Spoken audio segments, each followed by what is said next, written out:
Hi guys, welcome to episode 61 of my Warhammer Conquest review series.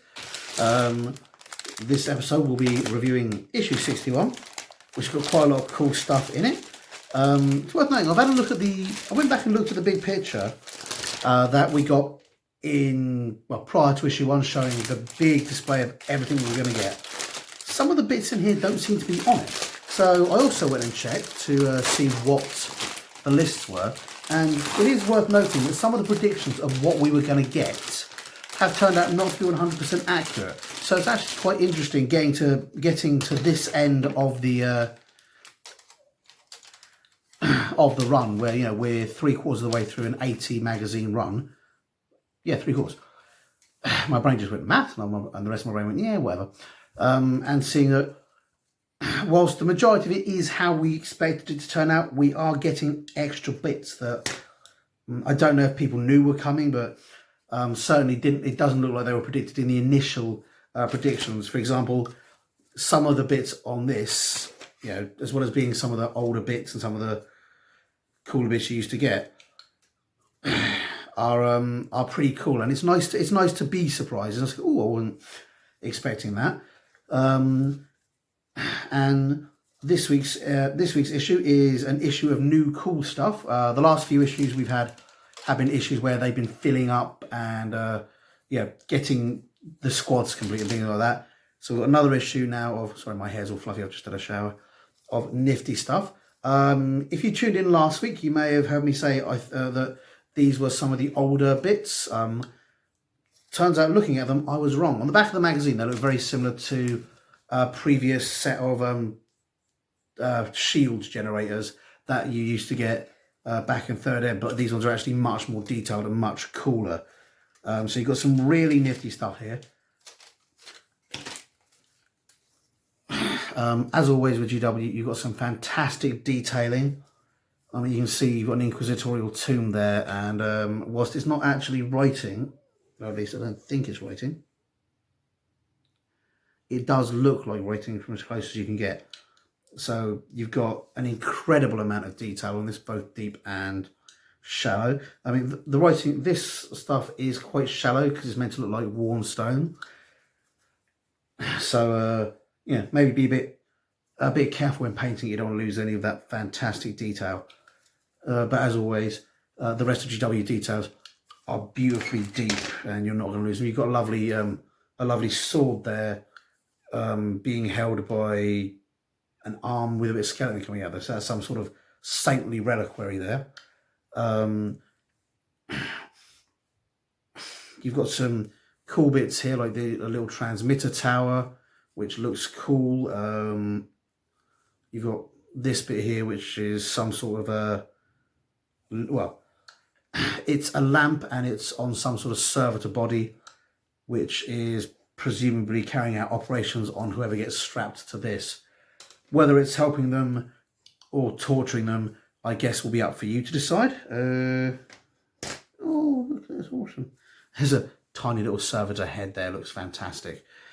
We've got grey plastic with this, although it isn't GW standard grey plastic. It is a little darker, and it has that slightly more brittle feel that we've been expecting from a lot of the colour plastic that's come with this. I'll reiterate, normal GW plastic feels a little more flexible. Pretty early on, we noticed the plastic coming with Conquest felt a little cheaper and a little more brittle. But that being said, GW already had some of the cheaper sort of cut pressings where you had that plastic. There's nothing wrong with it. To all intents and purposes, it's the same.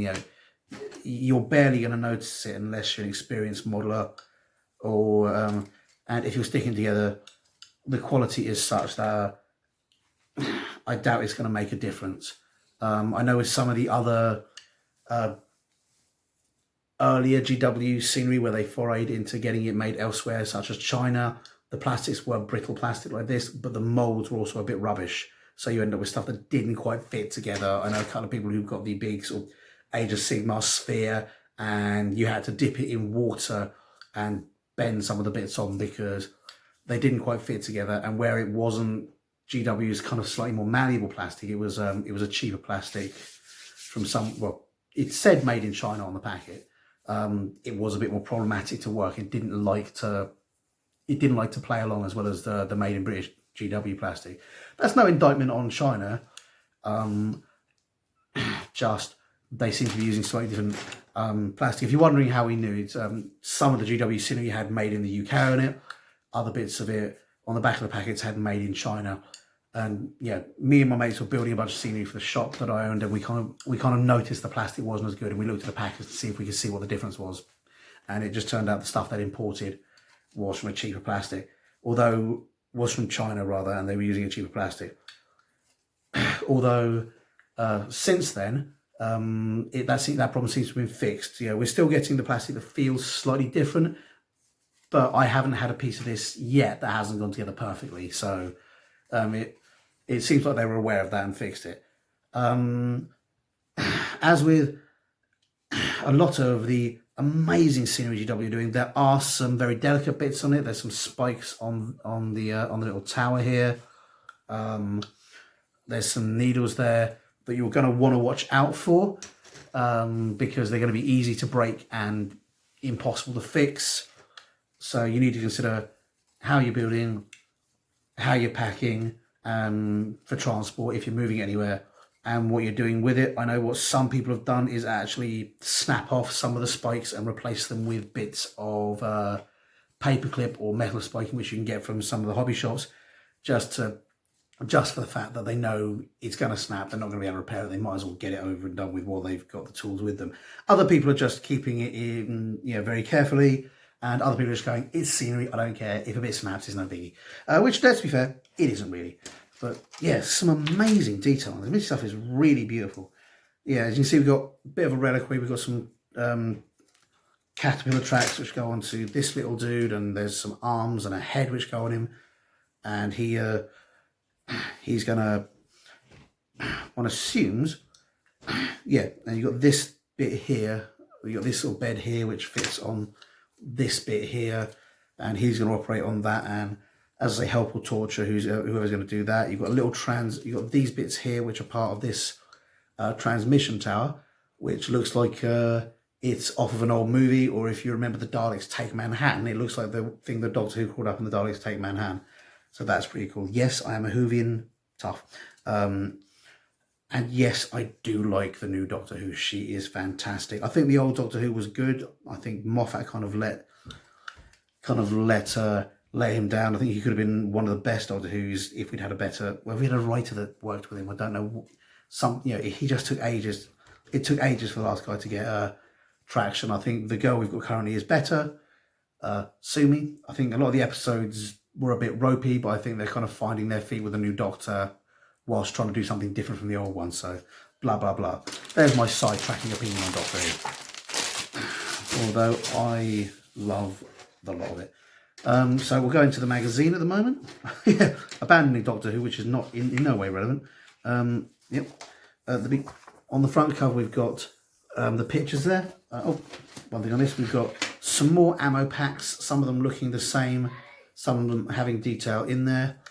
I always think the detail on these ammo packs is often amazing, but it does suffer from the problem that if you leave them hinged open, the lids break off, and if you close them, you're losing. Well, I mean, you're losing those fantastic las rifle details. Obviously, these are Imperial Guard ammunition stocks, so nothing there for your Space Marines or your Death Guard, but it's still fantastic. Yeah, we've got pictures of that. All beautifully painted, all looking really good. As you can see, none of this is put on bases. I know some people like to put them on large bases so that they can have them roughly the same size and keep them going well together. Some people like to have them loose. Some people find that the towers, for example, the pylons, for example, are a lot wider than they are thick, so they fall over. And so they base them for that reason, but you can do what you like, whatever works for you. As I say, some of this stuff I certainly would consider putting on a base, such as these towers, and usually once I start putting things on a basis, I keep doing it, but other stuff I wouldn't worry about. But yeah, We've got, as I say, beautiful artwork there. So let's open the book. Page 1. Lovely detailed contents thing, and a beautiful signature from Ian, our spiritual liege. Let's dive straight in. The Forces of Tzeentch, the Thousand Sons. For those of you unaware, the Thousand Sons are the full name of the chapter is The Thousand Sons of Magnus the Red, or the Thousand Sons of Magnus. It's always been the Thousand Sons of Magnus. I don't know why. I don't know why that they started off that way, but it always has been. So the Emperor's Children was always the Emperor's Children, even before they went wacky.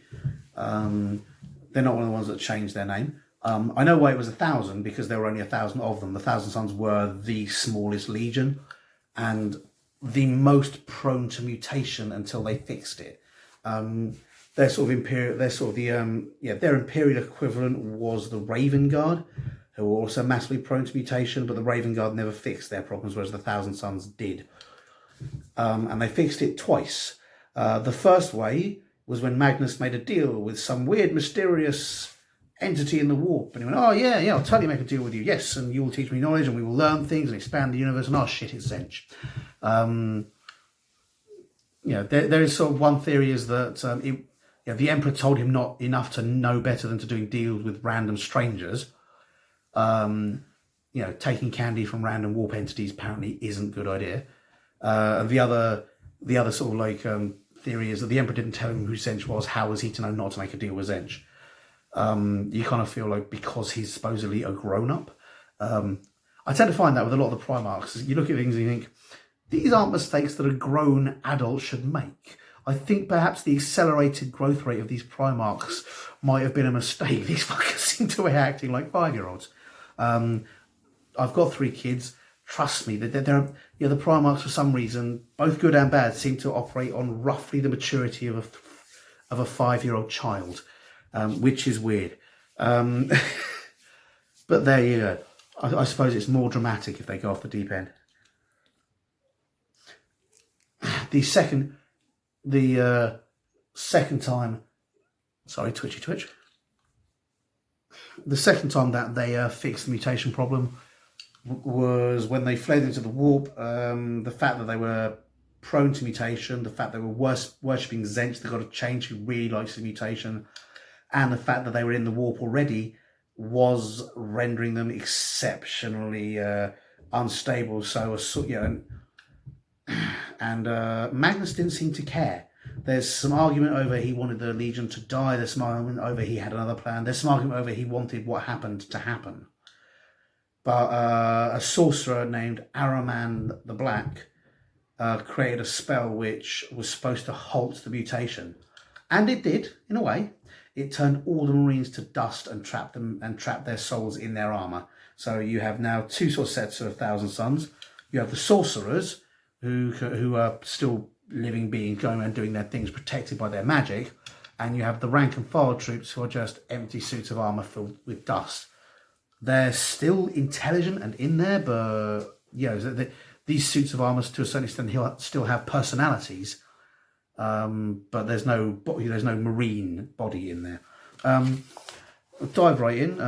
Masters of the Warp Sorcery, the Thousand Sons are the most powerful and favoured mortal servants of the Chaos God Tzeentch. When the Thousand Sons march toward the air around them, cackles with the power of the warp, an aura of madness radiates from the psychic core of the Traitor Legion, twisting hope into despair. It goes on to give more details about Thousand Sons. They were once mortal servants of the Imperium, one of the first founding legions during the Horus Heresy. They found themselves declared traitor by the very Imperium they served, and they turned to the cold embrace of Tzeentch for survival. There's a lot more detail to that in the Heresy books. Basically, Magnus was told, don't do that. And then when the Emperor found out he was doing it, he said, really don't do that. And then he kept doing it, and the Emperor declared, got a whole council together and went, right, you're not allowed to do that anymore, and we're getting rid of the librarians because you've kind of done something you shouldn't have. Trust me, stop doing this. And then he kept doing it, And he turned up and said, "Oh, I found this thing," by psychically projecting himself into the middle of the Emperor's palace. And the Emperor went, "Shit, you've just collapsed the entire walkway and told Chaos where I am." Fucking brilliant, mate. You know when I said no? I meant no. And Horus went, "Ah, shit," and realised he fucked everything up, and then sulked in his giant pyramid. Not Horus, Magnus sulked in his giant pyramid for ages. The Emperor then turned around and told the Space Force to go and bring Magnus to him.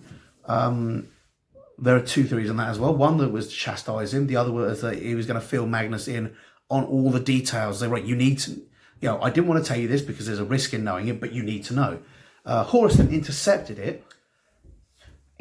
the order to the Space Force, changed it to destroy him, and gave the order to the Space Force. And the Space Force, being a loyal legion and having no reason to suspect that Horus was a traitor, basically did what they were told and wiped out a big chunk of the Thousand Suns. At that point, the Thousand Suns had increased to much more than 1,000. They were pretty much full legion size of 10,000, and the Space Force just munched them back down to 1,000 Marines. And Magnus, because he suddenly realised, "I've just been manipulated by Chaos, I've been manipulated by Tzeentch, I've been played like a fucking sucker," kind of sulked and let them, which was a bit sad, really. He did come out eventually and fight, and he did fight against Russ, and he did lose, and he did win. He basically moved them all away. I think it's basically he realised by that point he'd already fucked up. Worth noting that Russ is that powerful that whilst he's not a psyker in and of himself, his psychic core is powerful enough that when psychers go, "I'm going to fuck you up," it just bounces the fuck off, apparently. But anyway, at least that's one of the bits that I read. There are other bits anyway. But anyway, the Thousand Suns. Yeah, sorry, I missed that point. The reason Magnus dived straight into the centre of the Golden Palace and in terror was because he found out Horus was a traitor and he was trying to tell the Emperor, and in doing so wrecked everything and destroyed everything. And because he had this deal with Tzeentch, he basically came in stinking of chaos. So someone came in psychically just reeking of a chaos god and went, "Totally, your best warrior is a traitor. That's absolutely what happened." And the Emperor went, "Maybe not. I don't believe you because you smell here." So, "Well, what do you mean? You stink of Tzeentch, and I don't trust Tzeentch. Tzeentch is a bad guy." But they all then spiraled out of control from there, and because of the position they've been manipulated in, most likely by Tzeentch, who quite happily revealed himself to Magnus at this point. "Yeah, I totally manipulated you. You've got to sign up with me now. What else you can do?" It all rolled on from there, and Magnus kind of realised that he'd been fucking played all the time, from start to finish. He'd been played, but again, there is a certain school of thought which says if he'd had enough information to arm himself with, that might not have happened. Anyway, I'm just noticing it's 18 minutes, and I'm on through the episode, and I'm on page 1. I will blather on. My apologies. It goes on to give you a lot more detail about Thousand Suns. It goes on through the Thousand Suns are the rubric Marines, the rubric of Ahriman being the spell to stop mutation. Mindless husks whose bodies have long since crumbled to dust. It says mindless, but a lot of them still have personalities in the books, so I'm not sure how accurate that is. It was meant to stop the uncontrolled mutation, but went horribly wrong. Now they're empty armour, marched toward power by the spiritual remains of the warrior that once dwelt within. They're little more than automatons that must be directed by sorcerers. Again, I'm not sure how accurate that is because there have been some bits where they've spoken and had attitudes. Maybe there are a few individual ones who retain more personality. Let's go to page 2. Page 2, Conflagration of War. After the Great Rubric, the Thousand Suns were reorganised into 9 great cults. The Thousand Suns are very sort of pseudo-Egyptian / pseudo-Golden Dawn, Thule Cult Society, Hammer Horror kind of thing. If you look at a lot of the Hammer Horror movies, which the original GW boys were apparently big fans of, they they show how a lot of the cults and a lot of the weird underground magical organisations were kind of organised, borrowing from bits and pieces of loads of things and having this kind of pseudo-Egyptian thing going through a lot of them, because Egypt was supposed to have magic, having stuff from supposedly ancient Lemuria, having stuff from Dion Warwick, who's a spiritualist. and loads of weird things were all included in there. A lot of this has been boiled down, so it's all fundamentally Egyptian, but with a significant twist of it's not Egyptian. It's kind of a modern take on what people thought that Egyptianism was, and kind of the weird spiritualistic stuff that went around, that's been around for ages. With Ouija, the same stuff that gave you Ouija boards and the lost continent of Atlantis and the Akashic Library and things like that. Which actually supposedly was the inspiration for the Black Library.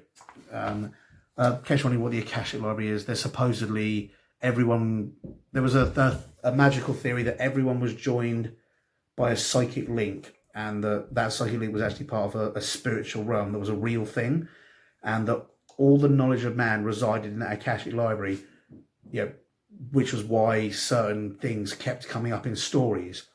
And the reason certain stories kept resolving wasn't that they were kind of, fundamental ideas and, themes that mankind did, or that there were so many stories and they all bounced around and ideas all bounced around, but rather that it was one that there was somewhere, there was like a dream library that if you could reach a certain state of enlightenment, you could reach. It's the same sort of, it's why you got the Atlantean crystal ideas. Initially, the idea of crystals from crystal magic came from a fiction book based on Atlantis, based on Atlantis.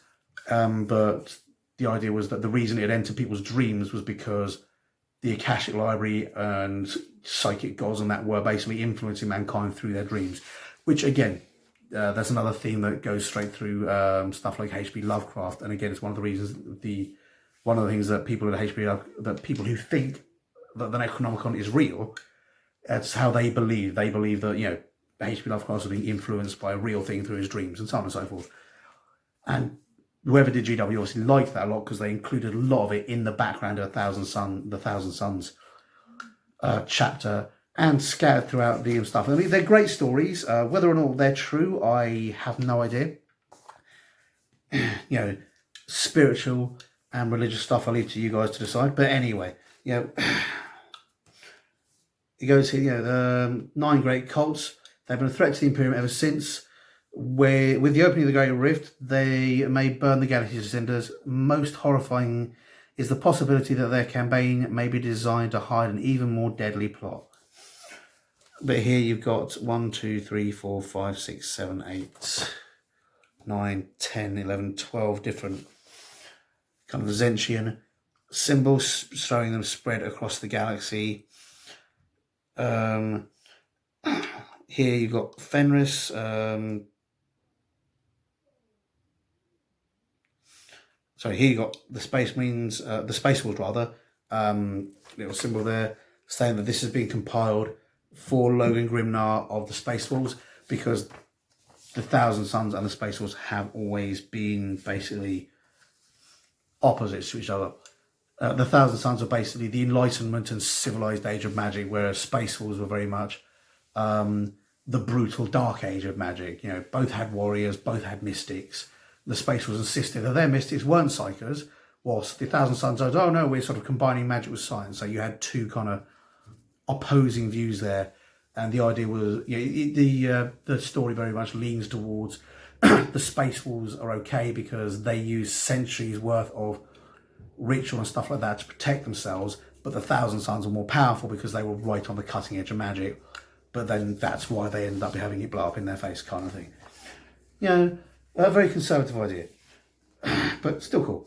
You've got the cult of prophecy, the cult of time, the cult of mutation, the cult of scheming, the cult of magic, the cult of knowledge, the cult of change, the cult of duplicity, and the cult of manipulation. 1, 2, 3, 4, 5, 6, 7, 8, 9. And each of those matches up to one of the symbols here, with the exception, because there are 10 symbols. 1, 2, 3, 4, 5, 6, 7, 8, 9, 10.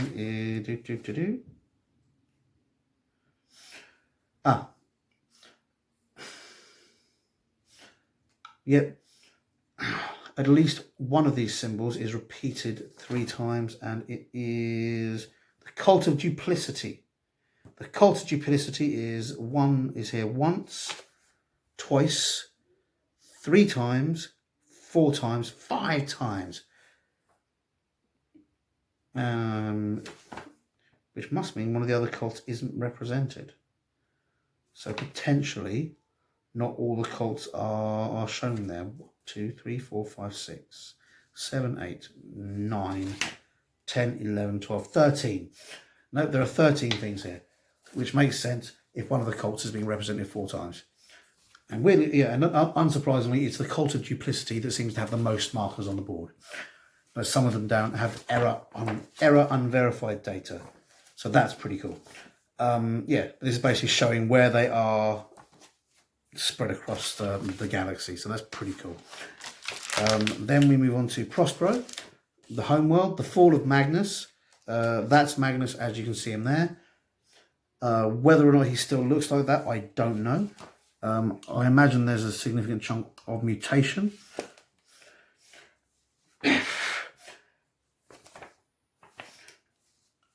Oh no, he doesn't look like that. Yeah, you can see again, you've got the sort of Egyptian style blades and sort of stuff there that's Egyptian or pseudo-Egyptian. And there you've got him in full demon form with wings and massive horns and things like that. And so that's all pretty cool. That's one of the more awesome things that's available for 40k is the Magnus model. He is huge. Here we go. The warriors make up 1,000 suns, rank clad in shining armour, adorned with arcane signals and metallic mutations. Their sorcerers are wreathed in warp flame and carry a variety of demonic weapons. We've got a nice quote from Magnus the Red. In your service to me, there is no excuse for failure. If time is against you, bend it to your will. If portents of the future bode ill, wrench that path of fate from existence and forge your destiny anew. Magnus the Red towers of the battlefield, his demonic form causing his enemies to flee in fear. There you go. And he's pretty obviously a demon prince. So he's immensely powerful.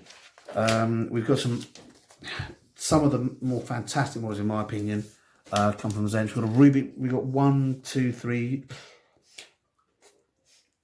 rubric marines. We've got an exalted sorcerer on a disc of Zench and a Sangor shaman, which is pretty cool. The Zangors that originally started in the Silver Tower Warhammer Quest expansion have been included as servants of Zench. So where you get the Chaos Cultists that work for everybody, you get the Poxwalkers that work for Nurgle. Zench gets Beastmen or mutated Zangors, which again are used to fill up its ranks, which is pretty much something you're starting to see in every Chaos Legion / chapter. You're starting to see that they're using non-Marines to fill up their ranks and really using their Marines as more elite things. It's cool because again it gives you a different feeling when compared to the standard Marines, and it makes sense because it's going to be difficult for them to regrow any of the chapters to regrow their numbers, doubly, triply, or quadruply so for Zench, being as when their rubric Marines die, they can't pull out a gene seed. There's nothing in there to pull out.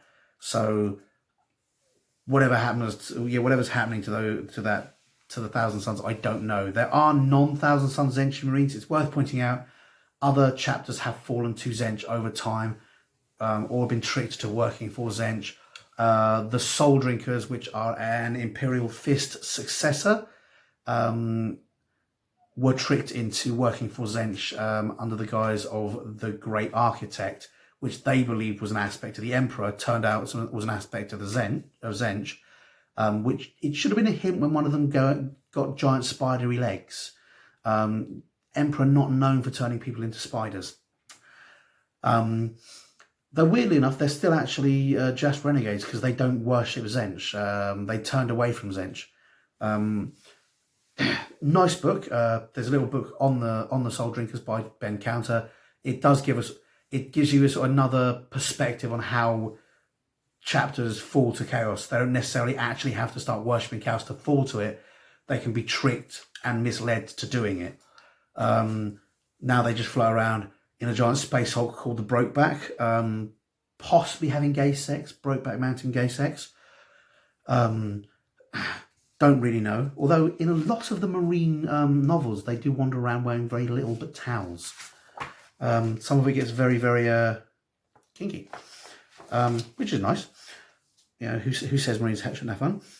And then we've got an Exalted Sorcerer there with a force stave. Again, you can see you've kind of got a lot of a sort of Egyptian sort of style paraphernalia.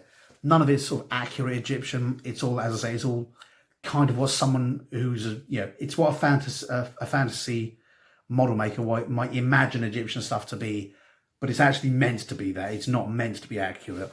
It's meant to be sort of like a recreation of Egyptian stuff rather than an accurate thing. These guys have been looking at spells and that have been recorded, rewritten, translated, retranslated from thousands and thousands and thousands of years ago, and they're getting a roughly warped idea of it. So that's pretty cool, which is nice because it really it really gives the guys that make the models pretty solid free reign to make some crazy stuff, which makes sense.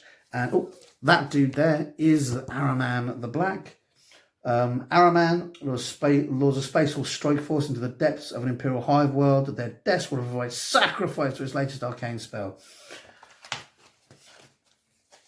It is worth noting that they have done things like try and steal the Thousand Sons have done things like try and steal Gene Seed and try and do other things to augment their numbers. They're not just sitting there letting their numbers dwindle. But they've had some success, some failure in that.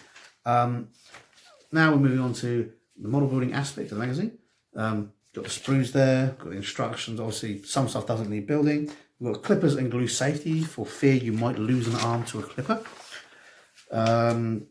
Building your Imperial objectives. You've got the Medicae Servitor, who's that dude there, who looks cool. The Imperial Medicae Table, Mediciae, possibly. The Sacred Reliquary. In case you're wondering what a reliquary is where a body or a part of a body of a saint or a sacred object is kept. So they can be worshipped. In this case, we've got a sword being held by the damaged hand. It's possible that there's more person in there. It's possible that that's all there is, and people just go and worship the hand in armor. You've got ammunition crates. You've got comm center, a scatter field generator. A scatter field is the opposite of a teleportation homing device. Some of the deep strike guys, you have teleportation in 40k, but it's unreliable, so they don't use it that much. A scatter field makes it even more unreliable and stops people teleporting into certain areas. Like most technology, it's kind of like most Imperial technology, it's rare and not entirely reliable because it's ancient a lot of the time. But that's why you don't have them everywhere. But they do use them in tactically important areas to make sure that they don't get teleported behind, or to offset teleportation homing beacons if somebody were to try and put one down. We're going through the painting. It's advising a nice basic lead belcher paint scheme, which is fairly simple.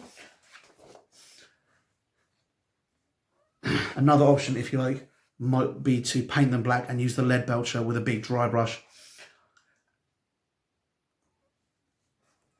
to get a nice in-depth feel. But either way, it's all cool. So you've got some awesome paint schemes going on there. I have blathered on for a lot on this one. Sorry, guys. I know some of you like me blathering, and I'm not sure all you do, but I think I need to try and keep some of it a bit more on point. Again, fantastic paint scheme. As I previously said, you should have all the paints you need really to make something look pretty cool by this point.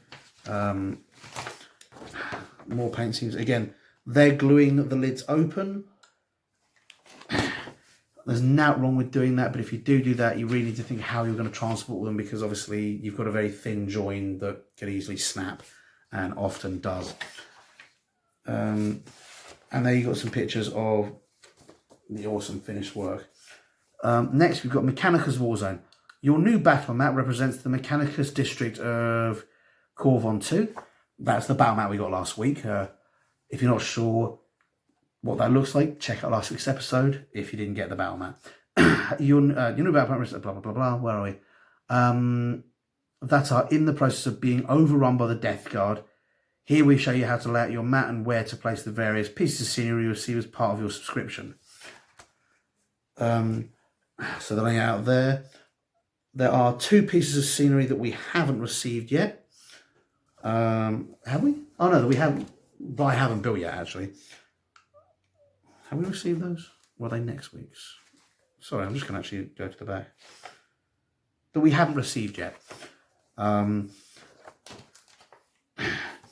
But you can lay those out. It tells you what they are, nice, big, color coded, and then the letters and the numbers and the colors correspond. Jesus, sorry guys, it's hard to focus on what I'm saying because I'm twitching at the same time.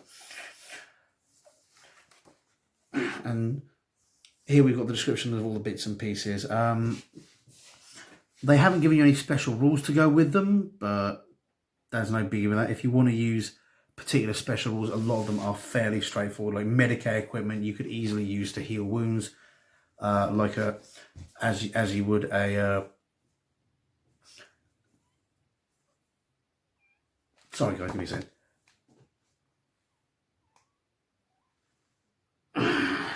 I have completely flushed the idea out of my brain. I keep wanting to say as you would a servitor, but as you would a medic marine, as you would the medic marine. You know, the con center is pretty cool. You can use that. You could use that to call down strikes. The scatter field, if you wanted rules for that, that pretty much speaks for itself. You just use that to cancel out anybody's ability to teleport within a certain range, however much you feel is fair. The reliquary could have a sacred weapon in it. The power screen projectors could provide better cover, and the ammunition crate could provide you with more ammunition or better weapons or pluses to your rolls, however you want to do it. There's a lot of stuff already about for these, and there's a lot of rules out there in the main rulebook or available in various White Dwarfs, and most likely online, so you feel free to go and look it up.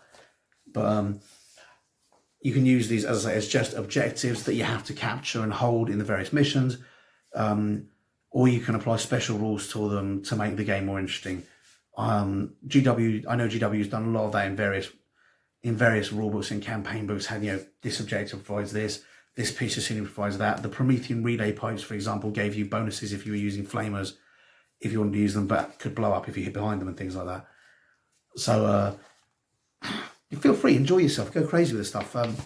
The cool stuff is what makes the game fun. Just running Annihilation and Annihilation is boring. Trying to write competition style will get dull eventually. Yeah, mix it up, have fun. We've got mission briefing for Relentless Contagion, so you've got a nice story bit there. And then we move on to the Hold Back the Horde, which is the actual mission there. This one uses all 3 battle mats, as you can see. So you've got a significant sized board there. It isn't 6x4, but it is quite big, and it's going to give you a lot of room to move your guys. It tells you exactly where to place all the bits and pieces. You've got the armies are 3 command points for the Death Guard. Typhus, 3 units of 10 Poxwalkers, so that's 30 guys in the field at once. 10 Chaos Cultists, that's 40 guys on the field, and 5 Plague Marines, so that's 45 guys, 46 guys if you include Typhus. So that's Typhus, the ultimate badass, 5 other pretty tough guys, and then 40 cannon units of cannon fodder. So that's going to give you a lot of shooty power and a lot of ability to absorb damage, but it is going to get whittled down fairly quickly. So that's pretty cool. Like I say, it's really fun that the Death Guard can be used like an elite army or a horde army. In my opinion, it's one of the things that makes them and a lot of the other Chaos armies really playable is the diversity of tactics and strategies you can use. It makes them playable. It makes them playable, but also makes them replayable. It means you're not playing the same army every week, or every month, or every year, depending on how many times you get to play. For me, I'm looking back at the last time I actually got to play 40k wistfully and trying to remember when it was, which makes me sad. I really need to get more games in. Space Marines, 3 command points again. You've got a Primaris Chaplain and a Primaris Ancient, so no written character, because we have gotten written characters for the Space Marines, just don't seem to have used them in a while. You've got 2 units of 5 Intercessors, so that's 10 Intercessors, isn't bad. 5 Reavers and 3 Aggressors, so that's 10, 15, 16, 17, 18, 19, 20. So 20 units against 46. 20 guys against 46. But the 20 guys are a lot tougher and a lot harder to kill. So it's going to be a reasonably equal battle, but it's going to provide a lot of tactical difference in this one. So this is pretty cool. The Spaceman player deploys the units first. The Death Guard player's units move onto the board at the start of their movement phase. Death Guard player takes the first turn. So that's fairly standard. Well, I say it's fairly standard. You've got one guy getting deployed on the field, then Death Guard are getting to have a certain level of reaction, but being as they're moving units, rather than, and they're entering just from this part, they are going to have to spend that first turn moving into position and then firing rather than starting in position and then be able to move out. So not too bad, fairly balanced up there. A little bit of an advantage, I feel, to the Death Guard in that one, but not too much. Victory conditions. Space Marine player is victorious if they manage to stop any of the Poxwalkers reaching the water pipe marked in red. The Death Guard player wins the game if they manage to get any Poxwalker models into base contact with the centre of the water pipe marked in red. The game lasts 5 rounds. I love games like this. They're more fun. It's not just you meet on a battlefield and you shoot a lot. There's an actual objective, and it gives you the option to literally sacrifice all your guys as long as you prevent the objective or achieve your objective. It's really cool. All the Death Guard player needs to do is get one, is it Poxwalker? Yeah, one Poxwalker, of which you have 30 touching that water pipe. But all the Space Marine needs to do is stop the Poxwalkers getting to the water pipe. He doesn't have to kill them all, he just has to keep them away for 5 turns. It's a lot more fun. It's a lot more like a movie. It's a lot more, as they say, it's cinematic. It plays like the books and stories reading. Frankly, these are the missions that I really love. These are the missions that are a lot more fun. Having sort of balanced competition stuff is cool. Having military battles where you move and you've got to beat the army, that's cool. But I like these ones particularly because you can play them with fewer troops, play them quicker, and have a lot of fun. Next, obviously, there is the end of the book, a magazine with the standard stuff there. Go to the GW store for advice or your friendly local gaming store. I love GW. I always lean more towards the friendly little gaming stores personally. Warhammer community. Check out the community of hobbyists and all their stuff. Check out the Warhammer community website and all that stuff. Exploration, Conquest just the beginning. Hundreds of models and games await. There's loads of stuff. There's more than just 2 armies. There's dozens of armies in 40k alone. They've also got Age of Sigmar. They've got Necromunda. They've got loads of stuff. It's all set in. They've got really 2 main universes. They've got dozens of games within those universes and dozens of things you can explore. Ranging from the 1,000-foot tall war machines of Adeptus Titanicus, which is like a very small scale game because the models are up to sort of yay big, but they represent 1,000-foot tall guys, so you really get to a big scale kind of idea. Right down to skirmish stuff like Necromunda or Kill Team for 40k, and the AOS equivalent, which is Warcry and stuff like that. So you've got a lot of really cool stuff there. And again, go down to your local gaming store or your local, go down to your local GW store or your local, well, it's not even called GW, they're called Warhammer now, aren't they? Sorry. There's my age show. Go down to your local Warhammer store and they'll show you all the cool things. Go down to your local friendly local gaming store and they'll show you even more. Particularly Blood Bowl. Blood Bowl's amazing. Try out Blood Bowl. Possibly my favourite GW game, but then again, I am an old crotchety person and old crotchety people do seem to read like Blood Bowl. And if there's any Blood Bowl players who are here, you know what I'm talking about. Anyway, next issue, we've got the Galvanic Servo Haulers. So you've got the tractors and that. They're coming the next issue. And the issue after that, another set of Plague Walkers and another Marine. This would appear to be exactly the sprue we got, I think, last issue, which I will declare enough for. Yeah, this would appear to be the same sprue we got last issue. So we've had an issue of new stuff, another issue of new stuff, and then another filler. I'm going to pause this in a minute and go and ouch. Ah, that'll teach me. Nurgle has pricked me. Sorry, there's a little sharp pointy bit there and it just pricked my... I'm not bleeding. Jesus, I'm bleeding. I'm bleeding. It's got me. No, God, now I'm going to turn into a plague bearer. But I don't even like doing maths. Anyway, Jesus, that's attacked me. That'll teach me for liking Zench. Oh, Zench, save me. Sorry, that just makes me laugh. It's the same plastic we got there. It's still good value for money. I'm not sure on the value for money for this unit because I'm not sure where these come from. But frankly, that's easily £8 worth of plastic. So I don't think there's any worry that this issue is going to fail to be value for money. That issue, I think, probably still going to get value for money. I'd imagine that's £10 worth of plastic at least, although I'll try and look up prices close when we get the issue. And these guys, again, it's one of the sprues from Dark Imperium, so it's difficult to judge. But frankly, I'm pretty sure I think it's like £11 or £12 for the 10 Plague Walker, for when you buy the 10 Plague Walkers separately. I think you might be paying £30 for 2 or something like that. I'm pretty sure that you're getting more than $7.99 from that issue as well, so that's pretty cool. Issue 62 has Galvanic Server Haulers, learn about the Crimson Fists. The Crimson Fists are one of the coolest Space Marine chapters. You totally want to learn about that, and discover the Adept Custodes. Yeah, they're massive badasses as well. Issue 63 is telling us the Death Guard, it's saying Death Guard reinforcements, Death Shroud Terminates, so it's going to explain about them and what they are, and discover the Eldari, which is GW's new and copyright enforceable name for the Eldar. A lot of people are wondering why GW have done this.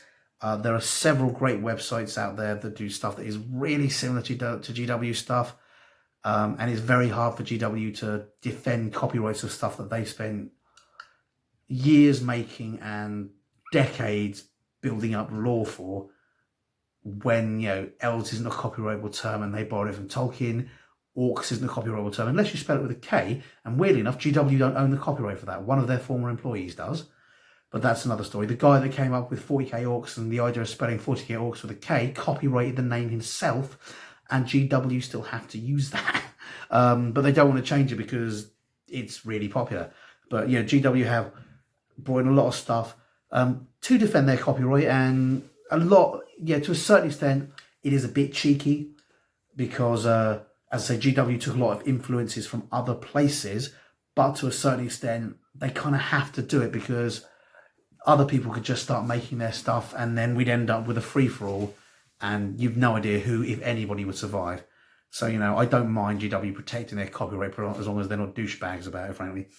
I think every business has a right to, well, not a right, but every business has a need to keep making money or it stops being a business. And I think without GW, we wouldn't have a gaming industry. It wouldn't exist. They made the miniatures industry in many ways. There are a lot of other guys that also help make it, but I think GW are one of the top ones, if not the top one. And that's not always a positive, but you know, you can't throw out the baby with the bathwater. You know, if yeah, people say, oh, if we hadn't had GW, we wouldn't. You know, we'd have some better games. We wouldn't have had sort of period of dullness as we did through the kind of 90s and early noughties. But at the same time, if we hadn't had GW, there wouldn't be anything. So you can't. You know, it's a mixed bag. I'm a massive GW fanboy. At the same time, even I acknowledge, you know, it's good to have other gaming companies and competition. But anyway, that's that. I'm just going to pause it while I roll a dice and figure out who won last week's competition. So I'll be right back with you guys in just a second. I am back. Okay. Due to the magic of randomly rolling dice, Darren Hackney has won these dudes. I'll PM you for your address. I'm pretty sure I sent you stuff before, but I probably don't have your address still.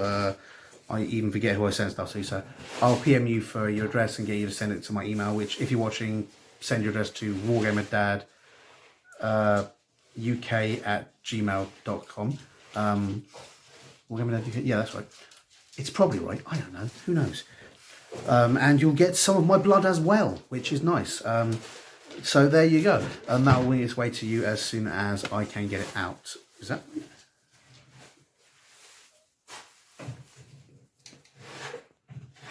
Sorry, I got to double check, sorry. Yeah. So I will get those out to you. We're, a bunch of poxwalkers, including some of my blood for absolutely free. Possibly disinfect them, I don't know. And I hope you guys enjoyed the episode, and I hope to see you next week. Bye-bye. Hi guys, hope you enjoyed that video, and if you did, remember to like and subscribe to my channel. I'm also on Facebook and Twitter. Not sure why, but I am. So if you like it, see me there, and please tell your friends. Thanks very much. Bye.